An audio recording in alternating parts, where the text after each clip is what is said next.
Selamat datang kembali di konten Putbal, sebuah konten di mana orang-orang kurang lebihnya seperti saya yang nggak belajar dengan benar agama waktu kecil, atau mungkin pelajaran agama nggak nyimak, nggak ada yang ngajarin agama di rumah, atau mungkin nggak punya sosok yang mengajarkan agama di rumah ya. Terus punya identitas sebagai seorang Muslim, tapi tidak punya keseharian sebagai seorang Muslim gitu. Tapi ada kerinduan untuk putar balik ke jalan yang lurus. Nah, si konten Putbal ini sudah jalan cukup lama. Terima kasih Ustaz Felix Xiao. Udah episode keberapa nih Mas ya? Iya, cukup banyak. Terutama kalau ditambahin dengan yang waktu namanya masih kembali ya. Iya. Oh, kemarin saya nyampe Jakarta dari New York. Saya ngambil Qatar Airways jadi via Doha. Oke. Pas balik bareng sama rombongan nih, banyak banget. Haji umroh ya? Umroh. Pas ngambil koper sampai sama ibu-ibu. Mas Panji. Asik.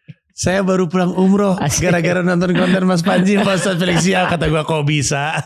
Gue aja masih di sini di Bogor, belum berangkat guanya. Tapi mengagumkan sekali bagaimana banyak orang mendapatkan pencerahan lah dari konten ini. Iya, betul. Sementara gue kan selalu terkenal apa adanya. Sementara saat ini tuh, dan ini mungkin pertanyaan yang gak ada hubungan sama topik, tapi aneh gak sih Ustaz, ada orang yang lebih penasaran sama Islamnya ketimbang lebih tergerak untuk melakukan aktivitas keislamannya gitu, ngerti maksudnya? Jadi kayak rasa haus dan rasa penasaran terhadap apa yang terkandung dalam Islam itu tak terpungkiri gitu. Justru itu normalnya Mas. Yang gak normal adalah orang Indonesia. Kayak gimana tuh? Mau untuk melakukan aktivitas-aktivitasnya tanpa penasaran kenapa dia melakukan itu. Oh gitu ya. Itu enggak normal. Itu yang kita pernah bahas ketika beribadah tuh hanya motoriknya aja gitu ya. Ya, jadi itu namanya rajin Mas. Jangan cari gara-gara Ustaz. Ini orang banyak yang mempermasalahkan. Itu namanya rajin. Namanya rajin. Bukan ngerti Mas. Iya betul. Iya. Oke. Tapi masuk akhirnya ke situ ya. Tapi di Putbal selalu datang dengan topik-topik yang bukan sekilas. Ya memang mungkin terasa basic, tapi ternyata lihat dari kolom komentar, dari episode ke episode banyak yang merasa terwakili. Iya benar. Sekarang kita masuk ke episode baru. Seperti biasa episodenya ini gue jelasin dulu ya. Episodenya tuh selalu dibagi 2 episode. Dan ini sebenarnya akan ada versi off airnya. Jadi ada acara namanya Before Iftar. Before Iftar itu sebenarnya plesetan before and after. Acaranya tanggal 7 Maret di Suasana Brin Tamrin. Tanggal 3 Februari sampai 6 Maret 2026 udah buka penjualan normal. Kemudian tiketnya bisa dibeli di tiket.com dengan pengisi. Ada host Rin Hermana, ada stand up dari Muhammad Dwiq, Fuad Naim dan Mas Hussein nanti diketahui. Kemudian ada Bahrul Alam sebagai ini saya tidak tahu apakah ini dipermasalahkan sama umat muslim atau enggak, Ustaz Culture. Ya, kajian culture dia. Dengan Putbal hadir di situ sebagai salah satu pengisi acara. Nah si Before After tuh basically dari siang, ada kayak bazarnya. Dan ada yang menarik, ada Quran Jar. Wah iya benar. Iya, segmennya disebut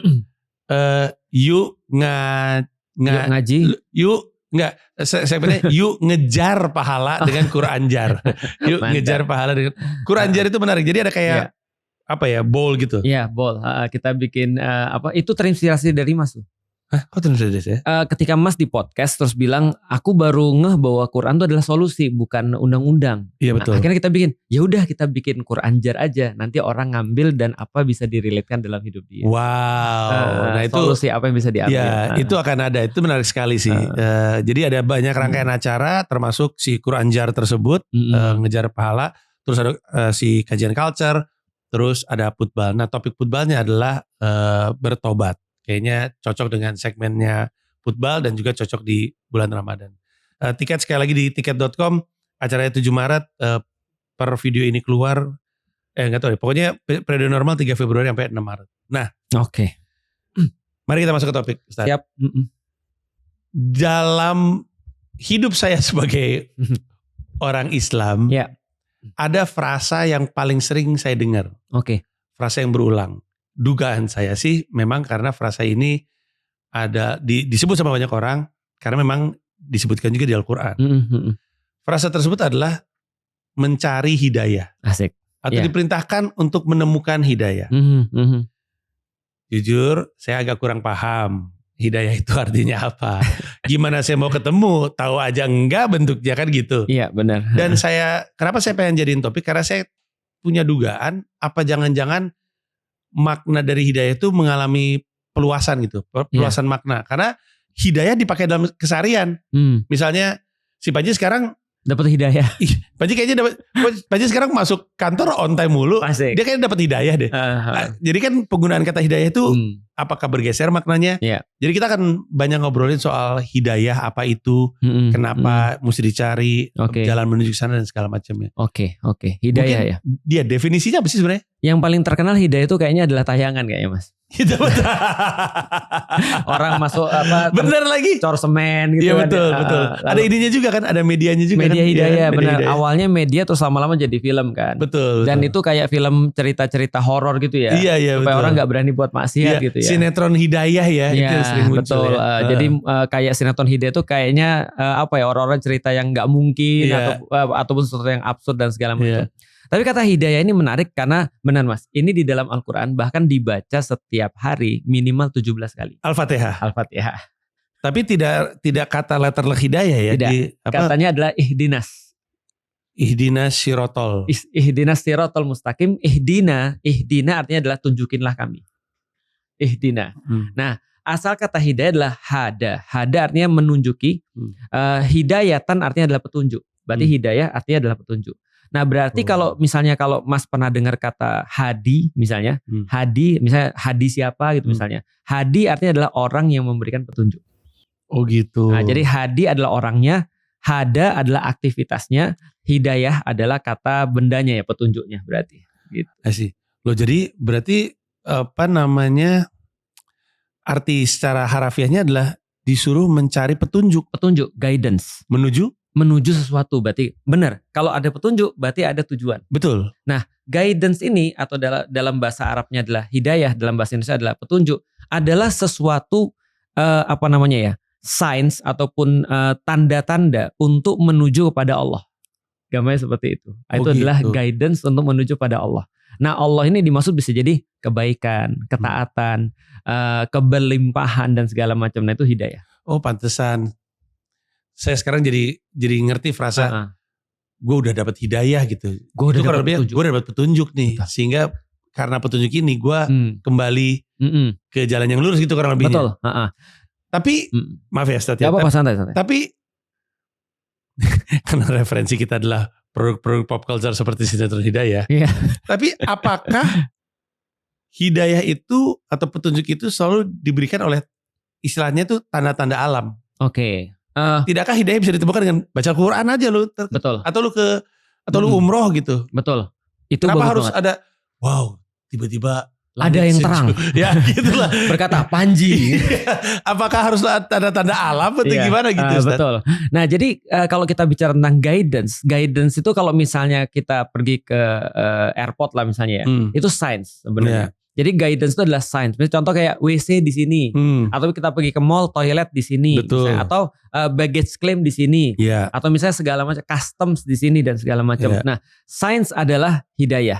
Artinya dalam bahasa Arab, science adalah ayat sebenarnya, tanda. Kita pernah bahas bahwasanya ayat itu adalah tanda, sesuatu yang valuable, sesuatu yang memberikan kita kebaikan, sesuatu yang ditinggalkan karena berharga dan segala macam. Jadi ayat-ayat itu termasuk bagian daripada hidayah. Benar. Jadi orang-orang ketika baca Quran sebenarnya dia lagi nyari guidance. I see. Tapi kenapa kalau kita lihat dari cara masyarakat atau pop culture memaknai hidayah ya, ada kesan bahwa yang ditulis di Al-Quran tuh nggak lu anggap sebagai hidayah, tapi tanda-tanda yang lu rasakan secara langsung tuh justru itu yang lu anggap seperti hidayah. Itu distorsinya. Nah, iya benar distorsi karena kan bisa aja kan lu mengada-ada gitu. Betul. Jadi kayak sesuatu yang jelas malah diabaikan. Iya. Lu nyari sesuatu yang gak jelas gitu, yang perasaan lu kan. Iya betul. Gue waktu itu lagi lapar tiba-tiba hilang aja. Kayaknya gue dapet hidayah deh. Ini apaan sih, gak ada hubungannya gitu. Mending ya kayak gitu. Iya. Dia bilang gini, tahu gak kenapa aku tiba-tiba jadi baik? Karena aku menemui Rasulullah Muhammad tiba-tiba. Aku bilang gini, emang harus menemui Rasulullah Muhammad baru lu berubah? Padahal kan gak setiap orang bisa mimpi Rasulullah Muhammad. Andaikan pun klaim dia benar misalnya. Tapi kan gak setiap orang ketemu Rasul Muhammad kan. Kayak aku gak pernah mimpi ketemu Rasulullah itu gak pernah tuh. Nah tapi ada sesuatu yang harusnya, yang fix, yang harusnya replicable, yang harusnya works untuk setiap masa, setiap orang, setiap situasi. Nah itu namanya hidayah harusnya tuh. Oke, ini bakal agak panjang nih Ustaz. Tapi mari kita mulai dengan kita kupas satu-satu. Jadi kan hidayah adalah petunjuk. Semua orang berharap ketemu dengan petunjuk tersebut. Betul. Untuk kemudian ya kasarnya ya, petunjuk itu kan membantu orang yang nyasar. Betul. Petunjuk itu justru membantu orang yang tahu dia mau kemana. Benar. Maka dia mencari petunjuk tersebut dalam kesehariannya. Oke. Tapi kan kita pun di airport pun atau di mall pun petunjuk kita bisa dapat dari orang, bisa dapat dari tulisan. Benar. Kadang-kadang ketika kita lihat tulisan menunjuk nih paling gampang Plaza Indonesia aja tuh. Betul. Misalnya ke sana tiba-tiba nggak ada, lah ini kemana lagi nih? Nggak ketemu nih. Nanya sama orang juga salah. Benar. Nah, jadi sekarang kita mulai dengan sebenarnya seharusnya mencari petunjuk yang paling dipercaya dan paling benar kemana? Oke, ini pertanyaan bagus banget. Aku dari tadi merinding sih dengerin pertanyaan itu. Kenapa? Karena itu kayak men-summarize seluruh materi tentang hidayah. Sebenarnya itu summarize. Karena gini, pertama aku pengen kasih tahu dulu, banyak orang salah dan dia mengatakan bahwasanya dia menunggu hidayah. Sering banget kan mas dengar itu ya. Sering dengar itu. Kapan sholat? Lagi nunggu hidayah. Iya. Kapan nutup aurat? Masih belum dapat hidayah. Iya. Gitu kan ya. Nah, jadi kayak gitu-gitu kan ya. Jadi hidayah ini seringkali disalahin terhadap orang-orang yang belum bisa untuk melakukan sesuatu yang seharusnya dia tahu itu harus dia lakukan. Yang menarik adalah sebenarnya menurutku hidayah itu sudah sampai ke kita. Sebenarnya. Nih coba lihat ya. Di dalam Al-Quran kata-kata hidayah itu setidaknya kalau kita kumpulin semua kata-kata hada, yahdi, hidayatan dan seterusnya. Misalnya seperti kata di dalam suratul Fatihah, ihdinas tadi, itu salah satu kata turunan dari hidayah. Nah kalau kita kumpulkan minimal dia bisa kita klasifikasikan menjadi 3. Satu namanya adalah hidayah dalam bentuk akal. Jadi akal itu di dalam Al-Quran dikatakan hidayah. Wow. Akalnya doang itu hidayah. Berarti setiap manusia yang punya akal, dia dapat hidayah. Karena misalnya Al-Quran mengatakan wahadainahu najdain, dan kami tunjukkan pada mereka dengan akal itu mereka bisa memilih 2 jalan. Ada jalan yang buruk, ada jalan yang baik. Semua itu bisa dibedakan dengan akal. Meskipun dia tidak ada agama mas, meskipun ya, kan nggak mungkin ketika nggak ada agama kita bunuh orang tiap hari kan mas, nggak mungkin ketika kita nggak ada agama kita ngeliat ada orang nangis kita nggak tersentuh hatinya. Berarti dia dengan akalnya dia bisa berpikir setidaknya mana hal yang baik, mana hal yang buruk setidaknya. Nah Allah katakan wahadainahu najdain, akal adalah bagian daripada hidayah. Kami hidayahkan kalian dengan akal itu 2 jalan. Jalan yang baik dan jalan yang buruk kan gitu kan ya. Yang kedua klasifikasinya adalah hidayah dalam bentuk apa yang diturunkan oleh Allah, sains yang Allah turunkan, yaitu adalah Al-Quran dan kitab-kitab sebelumnya. Oke. Nah, itu adalah hidayah. Misalnya Allah sampaikan bahwasanya huwaladzi anzalal Quran misalnya adalah huwaladzi anzala rasulahu bil huda wa dinil haq. Adalah Allah yang terus kemudian menurunkan Al-Quran yaitu adalah al-huda. Al-huda artinya hidayah, yaitu adalah Al-Quran dan dengan agama yang benar dan Rasulnya. Artinya Al-Quran ini adalah bagian daripada hidayah juga. Nah yang ketiga yang sering diartikan oleh orang Indonesia sebagai belum dapat hidayah tadi, namanya hidayah itu taufik. Hidayah itu taufik ini adalah semacam kayak persetujuan Allah, asesi Allah ketika akal hidayah yang pertama itu bisa terus kemudian memahami hidayah yang kedua dalam bentuk apa yang diturunkan oleh Allah. Nah maka Allah kasih asesi, oke, aku asesi kamu ikut ini. Wow. Artinya belum tentu orang punya akal dan orang dapat Al-Quran ataupun kitab itu bisa diasesi sama Allah. Makanya tetap kita bilang walaupun kita udah mencoba, Allah yang ngasih asisi. Gila itu, saya baru aja sambil Ustadz ngomong gitu tuh lagi kepikiran.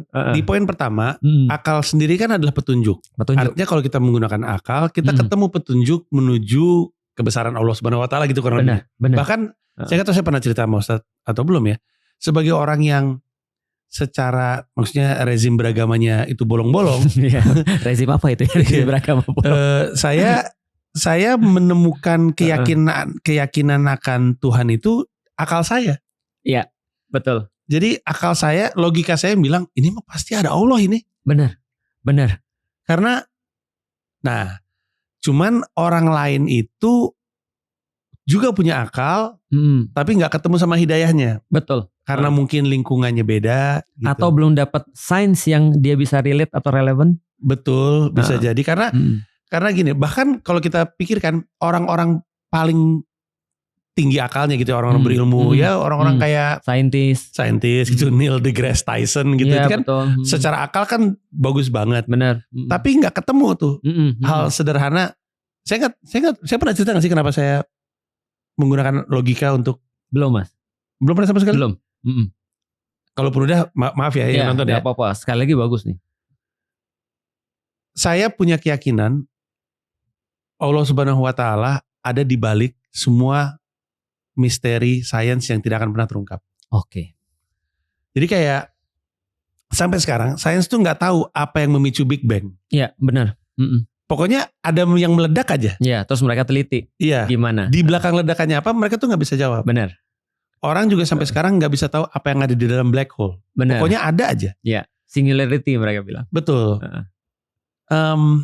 Dan saya percaya Allah Subhanahu Wa Taala tuh ada di balik semua misteri yang tidak terjawab sama ilmu pengetahuan. Nah tentu dulu orang juga bingung geledek itu apa. Betul. Dulu orang bingung kenapa air turun dari langit gitu. Betul. Tapi ilmu pengetahuan ngejar ke situ. Betul. Kemudian kita tahu.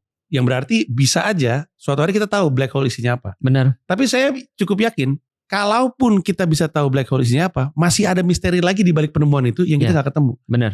Artinya kita nggak akan pernah ngejar ujung dari ilmu pengetahuan. Betul. Akan ada selalu banyak misteri yang manusia tidak akan temukan jawabannya. Dan saya punya keyakinan itu terjadi karena di baliknya itu adalah Allah Subhanahu Wa Taala. Dan buat saya itu logis sekali. Iya. Karena lu nggak bisa jawab pertanyaan-pertanyaan ini, justru itu adalah bukti kebesaran Allah. Kalau ilmu kita selalu ngejar, semua pertanyaan sains itu akan ketemu. Ya. Tapi nggak ada. Betul. Nah, tapi kan ini kan seorang komika Indonesia yang punya logika seperti ini. Ada banyak orang yang lebih pintar secara ilmu, lebih merupakan profesor, guru besar. Betul. Yang logikanya nyampe. Terus saya bertanya, kenapa saya ketemu, mereka nggak ketemu ya? Ternyata poin yang ketiga tadi itu tadi. Iya. Ada semacam kayak ACC. ACC daripada Allah, oke kamu mikir, kamu dapat. Jadi nggak semua orang yang mikir itu dapat hidayah. Berarti berkah banget untuk ketemu hidayahnya. Betul. Makanya sebenarnya itu kadang-kadang sesuatu yang aku nggak terima juga sih. Contoh kayak gini ya, bapakku tuh pintar mas. Dan aku berutang pada bapakku atas pemikiran-pemikiran kritis yang aku punya. Terlepas mungkin aku tidak cocok dengan cara dia membesarkan aku ketika dulu misalnya. Tapi aku berhutang ketika dia punya pemikiran kritis. Hasil daripada itu aku ketemu Islam. Tapi ketika aku ketemu Islam, aku kasih kepada bapakku nih misalnya. Dia belum untuk dapat hidayah. Nah ini terjadi juga pada pamannya Rasulullah. Walaupun aku gak berharap bapakku kayak pamannya Rasulullah ya. Ketika terus kemudian pamannya Rasulullah itu wafat tanpa beriman pada Rasulullah mas. Itu Rasulullah bayangin sedihnya kayak apa. Lah kita aja punya temen kita suruh nonton film satu yang bagus banget. Terus dia meninggal suruh nonton film. Itu aja kita sedih. Iya. apalagi gak dapat hidayah. Nah maka ketika Rasul sedih banget itu Allah nurunin satu ayat yang benar-benar ngajarin kita tentang hidayah. Allah turunkan ayat, tercatat di dalam Al-Quran, ayat ini berfungsi dua, hiburan dan teguran pada Rasulullah. Jadi hiburan, teguran di saat yang sama. Apa hiburannya? Nanti aku cerita. Ayatnya begini. Innaka la tahdi man ahbabta. Wahai Muhammad, kamu tidak bisa menunjuki atau kasih hidayah pada orang-orang yang kamu cintai. Walakinallaha yahdi mayasya. Allah kasih hidayah pada siapapun yang dia suka. Yang terakhir, wahuwa a'lamu bil muhtadin. Dan Allah lebih tahu siapa yang layak dapat hidayah. Itu hiburannya adalah Muhammad, you do nothing wrong. Kamu gak berbuat sesuatu yang salah. Ini bukan kegagalan kamu untuk nganterin hidayah pada orang. Walaupun orang itu kamu cinta. Tapi teguran pada Rasulullah adalah, Muhammad, kamu jangan kira ini adalah tugasmu. It's above your pay grade. Wow. Artinya kalau ada seseorang yang gak dapat hidayah, kamu bukan kamu yang salah. Tapi jangan juga kamu merasa bahwa kamu yang kasih. Ini aku yang kasih doang dan aku lebih tahu ya siapa yang harus dikasih hidayah. Artinya kadang-kadang aku merasa ya, dilemanya adalah, apa bapakku itu lebih jelek daripada yang lain ya? Padahal dia ngasih aku uang, dia ngasih aku segala macam yang aku perlukan dalam dakwah, dia dukung dakwahku, tapi kok dia belum dapat hidayah? Tapi Mas Panji yang komika gitu kan ya, yang dalam tanda kutip mungkin palanya isinya salah semua sebenarnya. Punchline kan karena salah ya. Tapi dapat hidayah. Atau orang-orang yang muslim sebenarnya kan mereka sudah dapat hidayah itu, karena setidaknya mereka punya akal dan mereka punya ACC itu kan gitu kan ya. Nah itu kadang membuat aku berpikir ya udah memang di titik ini balik lagi kata Mas, kita berarti belum tahu aja. Karena aku juga pernah dibuktikan salah kan oleh Allah kan soal hidayah ini. Percaya gak Mas? Aku tuh pernah bilang begini sama teman-temanku. Ada orang-orang ya yang mereka dapat hidayah pun itu gak akan bawa kebaikan buat Islam. Oh, dia udah dapat hidayah pun gak akan bawa kebaikan terhadap Islam. Itu kata aku. Aku bilang contohnya Fir'aun. Atau orang-orang yang di church yang nembakin orang-orang muslim banyak itu. Iya betul. Tapi ternyata aku playing God. Aku seolah-olah aku kayak jadi Tuhan gitu maksudnya. Harusnya aku gak boleh gitu. Karena aku ngejudge orang. Aku bilang ada beberapa orang gak usah dapat hidayah. Maka Mas, coba bayangin ya. Saking bencinya aku sama kakakku, aku gak pernah doain kakakku dapat hidayah. Wow. Aku cuma doain bapakku, ibuku dapat hidayah, adikku, kakakku aku skip. Karena aku gak suka sama dia. Aku bilang, dia juga gak akan bawa kebaikan ketika dia dapat hidayah. Tapi aku belajar dengan cara yang sulit kan. Akhirnya ketika aku bilang tentang hidayah seperti itu, tiba-tiba ada yang WhatsApp aku. Lik, ini maksudnya hadis ini apa ya? Aku bilang siapa nih Felix gitu, lak-lik aja. Pas kulihat ternyata kakakku. Wow. Kan aku nggak save nomornya Mas. Padahal lak-lik aja. Ya makanya aku nggak save. Oh ternyata kakakku. Ternyata percaya nggak percaya Mas? Aku doain siapa? Allah nunjukin siapa? Gila. Akhirnya aku jadi ngerti. Aku bilang gila. Ketika dia syahadat sama Ustadz Adi, aku nangis. Aku bukan nangis karena aku terharu sih. Aku nangis karena Allah ngajarin aku dengan cara yang sulit. Gobloknya aku ya. Seolah-olah Allah pengen bilang gini, kamu ngerasa kamu lebih tahu daripada aku. Kamu pengennya apa, tapi aku pengennya itu, terus kamu mau apa? Kan kamu gak tahu isi hati orang seperti apa kan. Maksudnya jadi selama ini aku pikir bahwasanya aku kayak memperkenalkan orang Islam atau ngasih hidayah, atau bukan ngasih lah, aku kayak memberikan hidayah itu ke orang atau ngenalin hidayah itu ke orang. Tapi sebenarnya aku bukan ngenalin hidayah Mas, aku jadi penghalang hidayah orang sebenarnya. Karena kan coba kalau aku fair sama kakakku, mungkin dari dulu dia sudah masuk Islam. Atau aku fair sama orang-orang yang lain, aku judge gitu misalnya, dia kayaknya gak selamat deh. Atau misalnya kayaknya ini yang bakal selamat deh. Ini kan judgementnya manusia. Nah artinya kalau kita pikir inilah belajar yang sulit tentang ACC-nya Allah itu tadi tuh. Wow. Itu tuh. Sebenarnya ngomongin soal poin ketiga, ACC-nya Allah tuh pasti akan menarik lagi. Tapi saya mau masuk ke yang kedua. Okay. Bahwa itu sudah diberikan, petunjuk-petunjuk itu sudah ada di Al-Quran. Kita kan bahas beberapa kali bahwa Al-Quran itu isinya tiga ya, kisah, terus hukum sama satu lagi apa ya? Satu lagi adalah akidah, keyakinan. Iya. Nah terus hidayah terjelaskan di tiga bagian tersebut. Semuanya ada hidayah. Makanya misalnya contoh gini ya. Ketika kita membahas Al-Quran di bulan Ramadan, seringkali ada satu ayat yang dikaitkan dengan Ramadan. Syahrul Ramadan alladzi unzila fihil Quran huda linnas wa bayyinatin minal huda wal furqan. Bulan Ramadan adalah diturunkannya Al-Quran. Dia berfungsi sebagai petunjuk buat manusia. Jadi kata-kata pertama Al-Quran adalah petunjuk buat manusia, guidance buat manusia. Wa bayyinatin, dan juga sebagai penjelas minal huda wal furqan, daripada petunjuk itu dan juga penjelas daripada pembeda antara baik dan buruk. Nah, berarti dalam kisah-kisah Al-Quran, di dalam hukum-hukumnya Al-Quran, di dalam urusan-urusan yang mengajarkan keyakinan, itu semua ada hidayahnya di situ. Karena seluruh Al-Quran adalah hidayah. Sedikit masuk ke Al-Quran ya. Ustadz. Mau nanya tapi malu. Gak apa-apa Mas, santai. Kenapa Al-Baqarah itu oleh saya ya terasa sebagai surat yang kayak lebih spesial dibandingin yang lain gitu. Itu menurut perasaan Mas ya? Iya, karena tapi Mas belum tahu apapun tentang Al-Baqarah. Iya, hanya bahwa dia sangat panjang. Di dalamnya ada ayat kursinya. Jelas, betul. Terus ayat kursinya sendiri juga terasa spesial gitu. Betul. Dan nggak tahu ya. Saya tadi kan cerita ada buku yang isinya tuh soal penjelasan terkait ayat gitu, konteks terhadap setiap ayat gitu. Betul. Lebih istilah kontennya ya, lebih engaging gitu. Iya. Kenapa ya itu ya? Oke.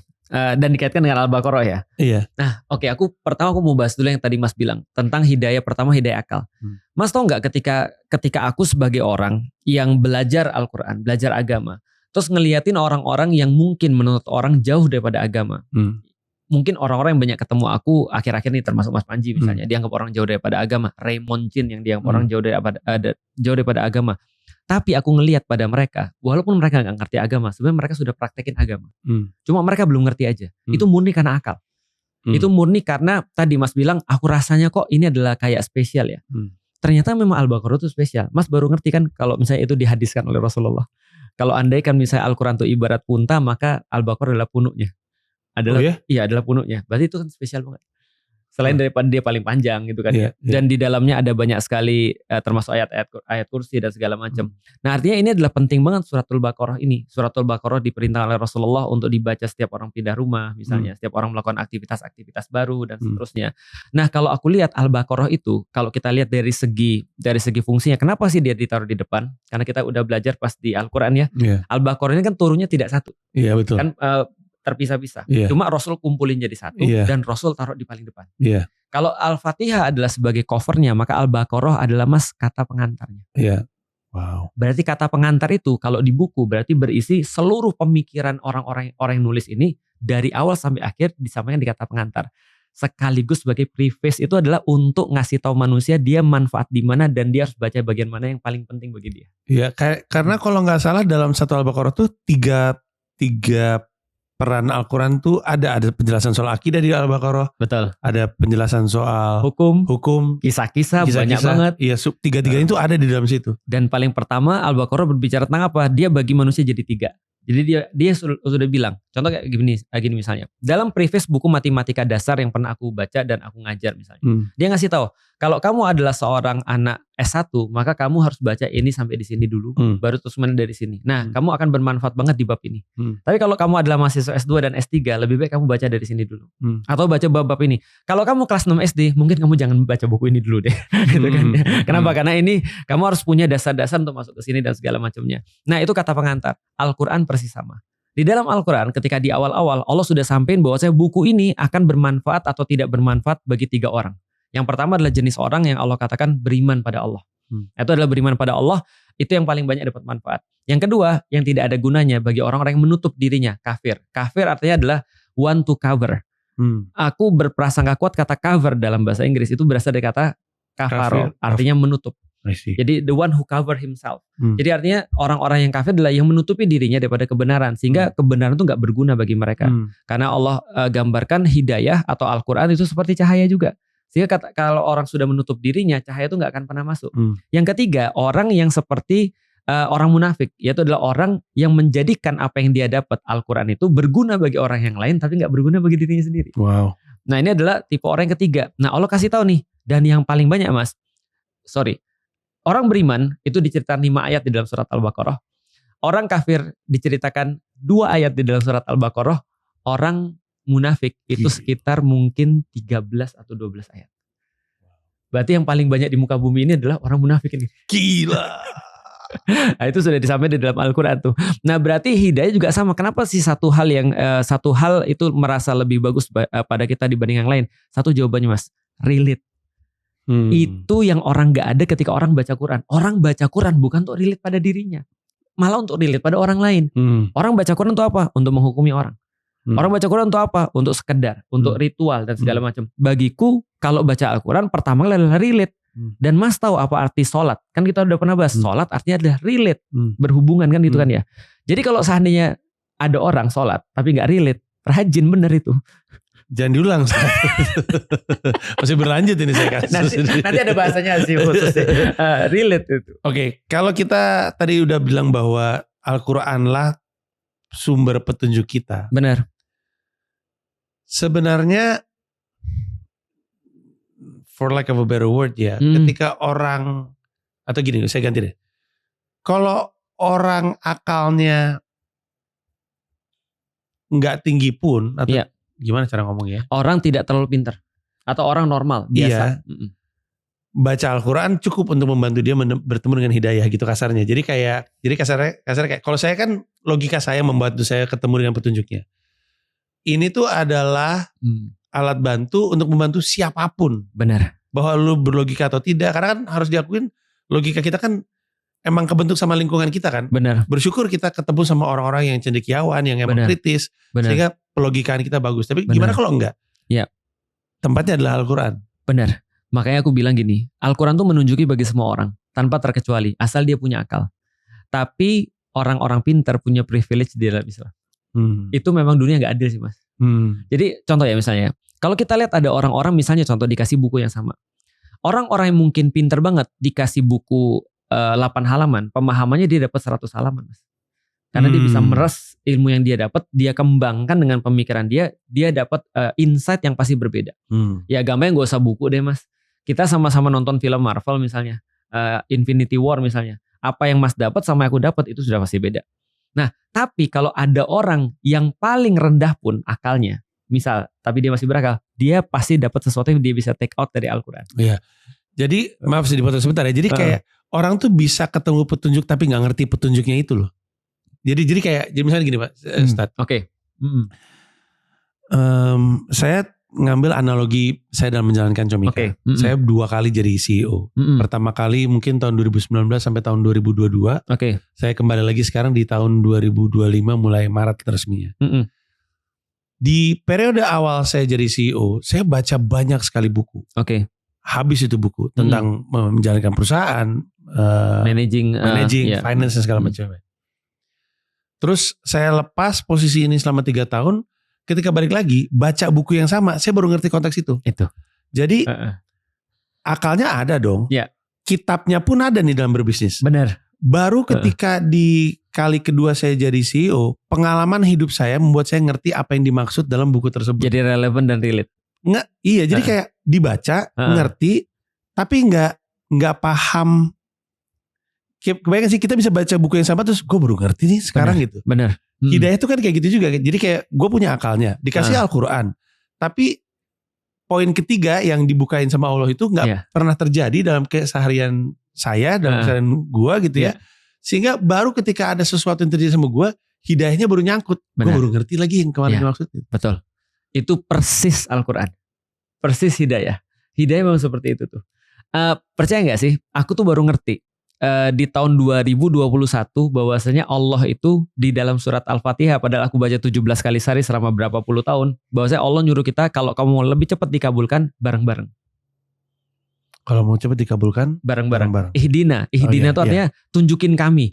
Berarti bukan tunjukin aku kan. Allah bisa aja pakai kata tunjukin aku misalnya, tapi tidak pakai tunjukin aku tapi tunjukin kami. Artinya mintanya bareng-bareng. Nah, kalau kamu bareng-bareng Allah akan malu kalau nggak ngabulin. Gampangnya seperti itu. Nah itu aku baru dapat tahun 2021. Aku mikir kemana aja aku dari tahun 2002. Iya. Jadi Al-Quran ayat yang sama kita baca hari ini, besok kita baca berbeda hasilnya. Tergantung bias kita, tergantung apa yang kita menjadi penting di saat itu, tergantung fase hidup kita dan segala macam. Ya jangankan Al-Quran, lagu juga begitu. Betul. Kita dengar hari ini lagu, dengar lagu hari besok beda. Saya waktu itu sempat mau ngembangin joke nih Stat. Tapi gak pernah jadi joke. Saya tuh ada lagu yang saya suka dari zaman saya SMA. Apa judulnya mas? Lagu bahasa Inggris. Saya lupa judulnya apa. Tapi kurang lebih konteksnya itu adalah. Jadi lagunya tuh tentang cowok yang ngomong ke cewek yang udah punya pacar. Udahlah, gue tuh lebih baik daripada pacar lu. Dia tidak akan mencintai lu seperti gue mencintai dia. Waktu zaman SMA lagu itu tuh kayak Gila banget nih. Setelah menikah dengan lagu itu, apa-apaan nih laki nih? kayak bodoh ya. Apa-apaan nih laki nih? Mau sosok bilang lebih baik daripada gua. Ini perspektif kita terhadap satu lagu yang sama. Sebelum menikah sama sesudah menikah bisa beda. Waktu sebelum menikah lagu keren banget nih. Pas lagu menikah, wah ini mau nyuri bini gua. Nah benar. Artinya itu take out kita beda sesuai dengan bias kita apa. Al-Quran begitu juga sama. Tapi yang menarik adalah yang poin ketiga tersebut. Orang punya akal, orang diberi Al-Quran. Tapi kalau tidak dibuka